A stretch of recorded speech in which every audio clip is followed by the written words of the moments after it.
Well, I'm pleased to say that with me now is an MP from the governing Conservative Party, Ben Bradley. And Ben, you're not a new MP, but you were new 2 years ago, and your constituency is northern, is Brexit. So you understand where this majority has come from.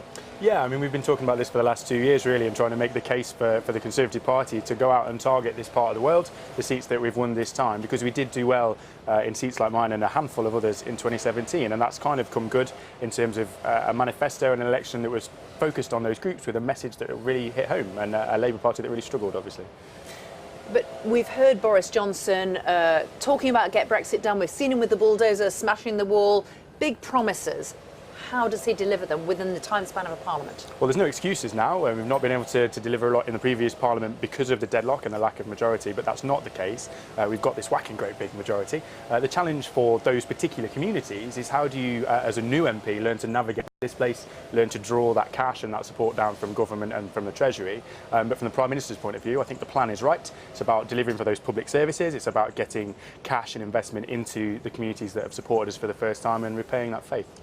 So what's your advice going to be? And you are going to be treated as a bit of a grandee 2 years in, aren't you, by the dozens of MPs who are coming in from constituencies where you never thought you'd see Conservative representation. What's your advice to them? And there are lessons to learn from seats like mine where that was the case in 2017, and we've built on that with big majorities in some of those seats now. So the first thing this week is enjoy it, because all this pomp and ceremony is great fun and such a privilege to be elected here. But then it is crack on and start to learn your way around this system.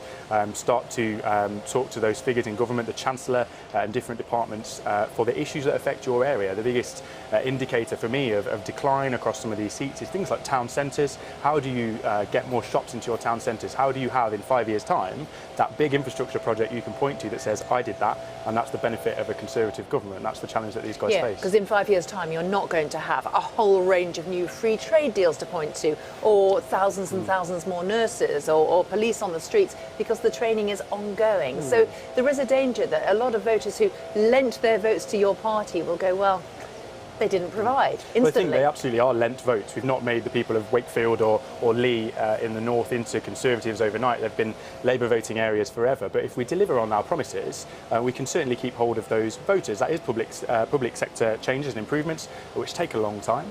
But it's also, I think, a different atmosphere and challenge in terms of rebalancing our regional economy. We talk a lot in government about London and the South East, a different atmosphere in terms of a focus on the north, and some of these towns in particular that have really struggled economically can start to rebalance that agenda.